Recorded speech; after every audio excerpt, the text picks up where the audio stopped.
संघ 100 साल का हो गया है और इस खबर को जानने समझने के लिए हमने बड़ी रिसर्च की है। आपको भी बता देता हूं। संघ को लेकर बहुत सारी बातें होती हैं, आप सुनते हैं, लेकिन आज आपको बहुत सी ऐसी जानकारी जो आप भी नहीं जानते हैं, मैं भी नहीं जानता हूं। मेरी टीम ने रिसर्च करके आपके सामने लाने की कोशिश की है। पूरी खबर बताता हूं। राष्ट्रीय स्वयंसेवक संघ, जिसकी उम्र अब 100 बरस की हो गई है, संघ अपना शताब्दी वर्ष मना रहा है, इसलिए आज बात विस्तार से आरएसएस की करेंगे। सबसे पहले बात आरएसएस के इतिहास की कर लेते हैं। साल था 1923। नागपुर में एक धार्मिक जुलूस को लेकर विवाद शुरू हुआ। नागपुर के तत्कालीन कलेक्टर ने मस्जिद के सामने से हिंदुओं की झांकी निकालने पर रोक लगा दी। इसके बाद दंगे भड़के, हिंसा हुई। डॉक्टर जी के नाम से मशहूर 34 साल के केशव बलिराम हेडगेवार, जो उस वक्त कांग्रेस पार्टी के नेता थे, उन्हें उम्मीद थी कि कांग्रेस पार्टी हिंदुओं के अधिकार के लिए आवाज उठाएगी, लेकिन ऐसा नहीं हुआ। इसके बाद ही हेडगेवार के मन में हिंदुओं के लिए अलग संगठन तैयार करने का विचार आया। उस वक्त देश में हिंदू महासभा का गठन हो चुका था। कुछ समय के लिए हेडगेवार हिंदू महासभा से भी जुड़े रहे, लेकिन यह संगठन उन्हें बहुत रास नहीं आया। इसके बाद ही हेडगेवार ने अलग संगठन बनाने का फैसला किया। नागपुर के महल इलाके में हेडगेवार ने 5 लोगों के साथ अपने घर में एक बैठक बुलाई और इसी बैठक के बाद संघ की नींव रखी गई। उस दिन तारीख थी 27 सितंबर और साल था 1925, मतलब ठीक 100 साल पहले उस दिन विजयादशमी थी। बस इसीलिए संघ हर साल हिंदू कैलेंडर के हिसाब से अपना स्थापना दिवस विजयादशमी को मनाता है। जिस वक्त इस संगठन की स्थापना हुई, इसे सिर्फ संघ कहा था। हेडगेवार ने इसके बाद 17 अप्रैल 1926 को इस संगठन का नाम राष्ट्रीय स्वयंसेवक संघ रख दिया। इसके बाद रखा गया। सीधे मुद्दे की बात यह है कि साल 1925 में नागपुर के एक कमरे से शुरू हुए संघ के सफर को अब 100 साल पूरे हो गए हैं। देश भर में संघ का शताब्दी वर्ष मनाया जा रहा है। राष्ट्रीय स्वयंसेवक संघ की स्थापना को 100 साल पूरे होने पर बुधवार को दिल्ली में प्रधानमंत्री नरेंद्र मोदी ने स्मारक डाक टिकट और चांदी का सिक्का जारी किया। प्रधानमंत्री ने इस मौके पर संघ को लेकर विस्तार से बात की है। ये रिपोर्ट देखिए। इसलिए संघ के बारे में कहा जाता है कि इसमें सामान्य लोग मिलकर असामान्य अभूतपूर्व कार्य करते हैं। जिस तरह विशाल नदियों के किनारे मानव सभ्यताएं पनपती हैं, उसी तरह संघ के किनारे भी और संघ की धारा में भी सैकड़ों जीवन पुष्पित पल्वित हुए हैं। संघ की शाखाएं व्यक्ति निर्माण की यज्ञ वेदी है। संघ के लिए देश की प्राथमिकता ही उसकी अपनी प्राथमिकता रही है। आजादी की लड़ाई की कितने ही स्वतंत्रता सेनानियों को संघ संरक्षण देता है। लक्ष्य एक ही रहा, एक भारत श्रेष्ठ भारत। चाहे संघ पर प्रतिबंध लगे, चाहे षड्यंत्र हुए, झूठे मुकदमे हुए, संघ के स्वयंसेवकों ने कभी कटुता को स्थान नहीं दिया।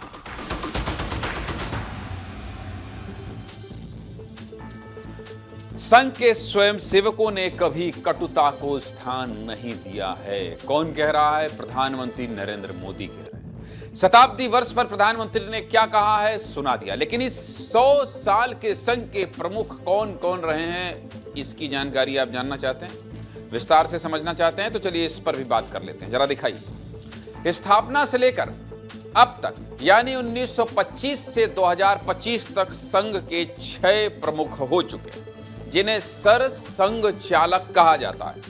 संघ की नींव रखने वाले केशव बलिराम हेडगेवार ने 27 सितंबर 1925 से 21 जून 1940 तक यानी 14 साल 268 दिन संघ की कमान संभाली। इसके बाद कौन आया? इसके बाद 21 जून 1940 को संघ की कमान माधव सदाशिव गोलवलकर ने संभाली। अपने निधन से पहले खुद हेडगेवार ने चिट्ठी में लिखकर गोलवलकर को यह जिम्मेदारी सौंपी थी। 21 जून 1940 से 5 जून 1973 तक यानी 32 साल 349 दिन माधव सदाशिव गोलवलकर संघ प्रमुख रहे। दो लोगों के बारे में आपको मैंने विस्तार से बता दिया। लेकिन क्या हुआ, इसी दौरान गांधी जी की हत्या के बाद संघ का नाम चर्चा में आया।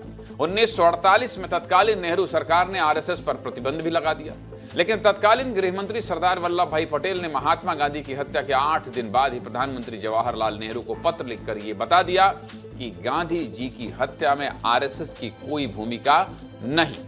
1948 से 1949 के बीच गुरुजी को 2 बार जेल भी भेजा गया, लेकिन 12 जुलाई 1949 को आरएसएस से प्रतिबंध हटा दिया गया और उन्हें रिहा कर दिया गया। गुरुजी के करीब 33 साल के कार्यकाल में विद्यार्थी परिषद, भारतीय जनसंघ, भारतीय मजदूर संघ, वनवासी कल्याण आश्रम, विश्व हिंदू परिषद जैसे संगठन और दल अस्तित्व में आए। 5 जून 1973 को गोलवलकर का निधन हो गया। इसके बाद क्या हुआ? गुरुजी के निधन के बाद 5 जून 1973 को मधुकर दत्तात्रेय देवरस संघ प्रमुख बने, जिन्हें बाला साहेब देवरस भी कहा जाता था। 5 जून 1973 से 11 मार्च 1994 तक, यानी ये लंबा साल है, 20 साल 279 दिन तक मधुकर दत्तात्रेय देवरस ने संघ प्रमुख की जिम्मेदारी संभाली। इनके कार्यकाल के दौरान ही संघ ने इंदिरा सरकार की कई यातनाएं झेली। आपातकाल में स्वयंसेवकों को जेल में डाला गया। साल 1980 में बाला साहेब देवरस ने जनसंघ को भारतीय जनता पार्टी का रूप दिया और चौथे संघ प्रमुख प्रोफेसर राजेंद्र सिंह थे, जिन्हें रज्जू भैया भी कहा जाता था। इनका चुनाव 2 मायनों में अहम था। खराब स्वास्थ्य के कारण बाला साहेब देवरस ने अपने जीवन काल में ही उत्तराधिकारी की घोषणा कर दी थी और राजेंद्र सिंह को 11 मार्च 1994 को ही संघ प्रमुख बना दिया। इसके बाद क्या हुआ? दूसरा यह रहा कि पहली बार नागपुर से बाहर का कोई संघ प्रमुख बना। राजेंद्र सिंह 11 मार्च 1994 से 10 मार्च 2000 तक यानी 5 साल 365 दिन संघ प्रमुख बने रहे। राजेंद्र सिंह के कार्यकाल में ही केंद्र में पहली बार भारतीय जनता पार्टी की सरकार बनी और अटल बिहारी वाजपेयी बीजेपी के पहले प्रधानमंत्री बने। प्रोफेसर राजेंद्र सिंह के निधन के बाद राष्ट्रीय स्वयंसेवक संघ के 5वें सरसंघ चालक का उत्तरदायित्व कुपहल्ली सीतारमैया सुदर्शन के कंधों पर आया। के.एस. सुदर्शन 10 मार्च 2000 से 21 मार्च 2009 तक यानी 9 साल 11 दिन तक संघ प्रमुख बने रहे। इसके बाद मौजूदा सरसंघ चालक मोहन भागवत 6ठे संघ प्रमुख बने और 21 मार्च 2009 से अब तक संघ प्रमुख की जिम्मेदारी निभा रहे हैं, यानी 20 साल का भी एक टेन्योर आया है। अब आपके मन में यह भी सवाल होगा कि आखिर संघ परिवार को उनका मुखिया कैसे मिलता है? तो इसके पीछे की एक दिलचस्प कहानी। 100 साल पुराने आरएसएस में केवल मौजूदा सरसंघ चालक कौन बनेगा अगला संघ प्रमुख, सिर्फ वही जानता है। कौन जानता है? जो सरसंघ चालक, सिर्फ वही जानता है कि अगला कौन होगा। आरएसएस में सरसंघ चालक कौन बनेगा यह तय करने का सर्वाधिकार मौजूदा संघ प्रमुख के पास ही सुरक्षित रखा गया है। कहा जाता है कि मौजूदा संघ प्रमुख अपना पद संभालते ही ये लिखकर सुरक्षित रख देते हैं कि उनका उत्तराधिकारी कौन होगा, मतलब अगला संघ प्रमुख कौन होगा, ये चिट्ठी में लिखकर रखा रहता है। ये व्यवस्था इसलिए है ताकि अगर सरसंघ चालक दिवंगत हो जाते हैं तो उनका उत्तराधिकारी पहले से ही तय रहे। अपने जीवन काल में अगर उन्हें लगता है कि उत्तराधिकारी को बदला जाना चाहिए तो वो नाम बदल कर रख सकते हैं। मतलब जैसे समाज में परिवार का मुखिया तय करता है कि उनका उत्तराधिकारी कौन होगा, ऐसे ही संघ परिवार में भी संघ प्रमुख ही तय करते हैं कि उनके बाद उनका उत्तराधिकारी कौन होगा। संघ का काम क्या है, संघ कैसे काम करता है, इसके लिए आपको संघ प्रमुख का एक बयान सुनना चाहिए। मोहन भागवत का वो बयान आपको सुनाता हूं, सुनिए। संघ का अपना कार्य पवित्र कार्य है, ईश्वरीय कार्य है, क्योंकि सारे समाज को जोड़ना, सारे समाज को उन्नत करना, उनके गुण बढ़ाना और उनके संगठित शक्ति का उपयोग लोक कल्याण के लिए करना। इसको गीता में बताया है लोक संग्रह। सीधे मुद्दे की बात क्या है? सीधे मुद्दे की बात यह है कि 100 साल में आरएसएस दुनिया का सबसे बड़ा स्वयंसेवी संगठन बन गया है। इसकी शाखाएं गांव-गांव और शहर-शहर में लगाई जाती हैं। भारत के बाहर भी 39 देशों में आरएसएस की शाखा लगती है।